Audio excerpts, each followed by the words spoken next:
today we're going to be looking at small things you can begin doing that will help you get your finances in order. If you've never been on a budget or you never spent any large amount of time going through your finances and actively managing your money, it can be very difficult to get started, especially when you don't know where to begin. Most people know it's in their best interest to begin managing their money better, and it's one of those things that is always in the back of your mind.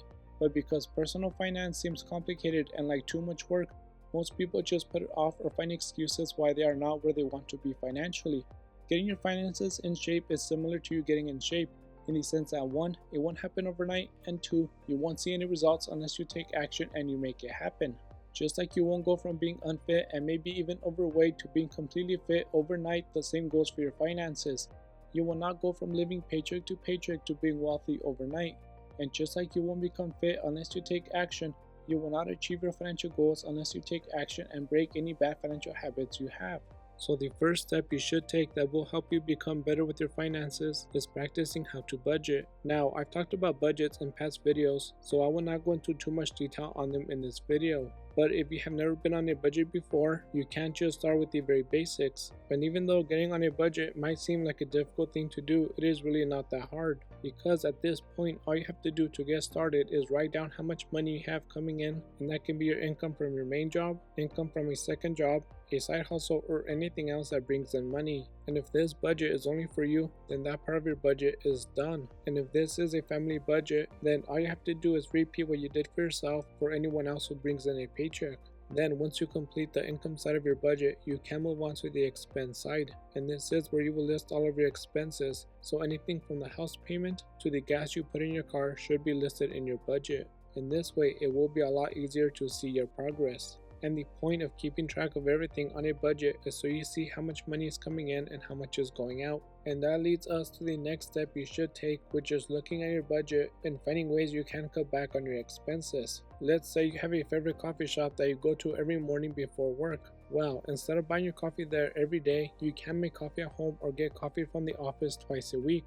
And even though this alone will not take you from living paycheck to being rich, it is a step in the right direction. And eventually, you can find yourself making coffee at home or getting coffee from the office every morning. And that's when you will begin to notice a difference. And the good thing about starting off with something small is that you will not notice such a drastic change. And this increases the odds that you continue to find ways to save money. Then another great and easy way to save money every month is by canceling any unused subscriptions. There's so many people who continue to pay every month for something they don't use, and many times they don't even realize they are paying for these subscriptions. Or it could be that they do see these recurring charges on their bank or credit card statements, but they don't have the motivation to spend some time and find out what charge is for what subscription and if they even need it. For example, if you have a gym membership and you haven't gone to the gym in several months, then cancel it until you're actually ready to go. Or maybe you're paying for an app subscription that you don't even use and that you probably will not use. And even though you will not be saving thousands every month by doing this, that is still money that you are working for and that you are giving away. So whether it's your gym membership or a subscription to an app you don't use, you should find all these unused subscriptions and cancel them as soon as you can, because if you wait any longer, they can automatically renew and then you end up paying for another month you don't need. And because we're talking about canceling subscriptions you are not using, you will not notice any difference in your day-to-day activities. But once you go and look at your expenses on your budget, then you will begin to notice those small savings and how they can make a difference once you add up everything. Now, if you want to go a step further and cut back even more, you can cancel any subscriptions you don't get full use out of. For example, if you have Netflix and Disney Plus and you only watch 1 or 2 shows, then you can cancel one subscription and only keep the one you use the most. Or you can even cancel both and share one account with someone else. But at the very least, you should cancel any subscriptions you don't actively use. Then the next step you can take that will help you improve your finances is controlling your spending, which means avoid making impulse purchases and definitely avoid retail therapy. The reason most people are not where they want to be financially comes down to not being able to control their spending. It is estimated that on average, Americans spend over $5,400 on impulse purchases every year. That's $54,000 in a decade. Just imagine how much better your finances would be if instead of wasting that money on things you don't really need, you put that money towards retirement funds, investments, or your kids' college fund. But before we can discuss a way to stop this behavior, we must understand where it comes from and why. The average American makes about 3 impulse purchases every week, and according to CNBC, most of these spur-of-the-moment purchases go towards food. with over 70% of people saying that was a major culprit, which at first I was a little hesitant on believing, but the more I thought about it, the more it made sense.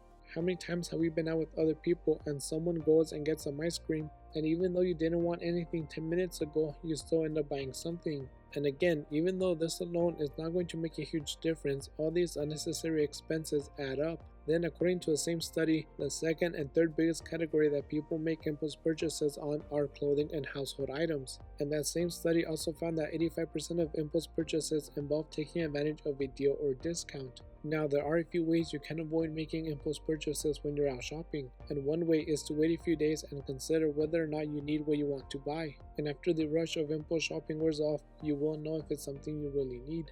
Maybe you're out shopping for some household products you need, but you spot some home decor and you begin thinking where it would look good in your house. But chances are you already have home decor and you can very well do without it. What often happens is that you end up buying some new decor to replace existing decor, but the items you own are perfectly fine, and after you buy the new items, the old decor will just get tossed in a box and placed in the garage or even thrown out, and this is a huge waste of money. So whenever you're out shopping and you want to buy something, wait a few days and think about whether you really need it or not. Then another great tip that will help you avoid buying things you don't need is creating a list of what you need before going to the store. I mean, it happens to the best of us. You go to the store to buy one thing and you end up leaving with a bunch of other things you were not planning on buying. So whenever you need to go to the store, make a list ahead of time and only buy what's on that list. And because a lot of impulse purchases happen because of sales or promotions, you need to find ways to avoid getting sucked into buying something you don't need. And a great and easy way to do that is unsubscribing from store emails that tell you about ongoing sales and promotions. And the reason why this works is because many times you don't need the items that are on sale, but because you have a coupon or the store has a promotion going on, you convince yourself that you do need it or that you will use it at some point, and therefore you are saving money by buying it right now. But most times, those items you bought never get used, so instead of saving money, you're actually throwing money away. I mean, think about it. If you go buy something that costs $100 and is on sale for $60, you didn't save $40, you actually spent $60. And believe me, when you start looking at things in this way, you will find yourself saving a lot of money. So now that you've been cutting back on your expenses and saving money, you will need somewhere to keep that money, and that brings us to our next step, which is to set up a savings account that is not linked to your checking account. The reason why you should open a savings account and not just leave the money you are saving in your checking account is because then there is a higher chance you spend that money on something else. The purpose of getting on a budget and finding areas to save money is not so you can go spend that money on other things, it's so you can save it and use it to help you achieve your financial goals. So once you have a decent amount of savings, then you need to decide what is the best way to use that money, and a good first step would be to set up an emergency fund. And even though an emergency fund doesn't sound all that exciting, having some money put away to cover any expenses you were not expecting is very important. Then after you have a good amount of savings in your emergency fund, you can begin focusing on paying off any high interest debt, and that can be a credit card, a personal line of credit, or anything else that has a high interest rate. And again, the goal is to use the money you are saving to help you reach your financial goals, and one of those goals should be to get rid of any high interest debt. Then once you've done all of this, you can really begin to focus on building wealth, and this is when you will notice a big difference in your finances, because now you've been budgeting for a while, you've gotten good at saving, you have an emergency fund, you don't have any high interest debt, and you are investing. And as long as you continue with these good financial habits, achieving your financial goals is possible and it will happen. But you need to remember, it will not happen unless you take the first step and you stick with it over the long term. So with that being said, if you enjoyed watching or you found any of this information helpful, it would really help me if you hit the like button and subscribe. Thanks for watching, and I will see you next time.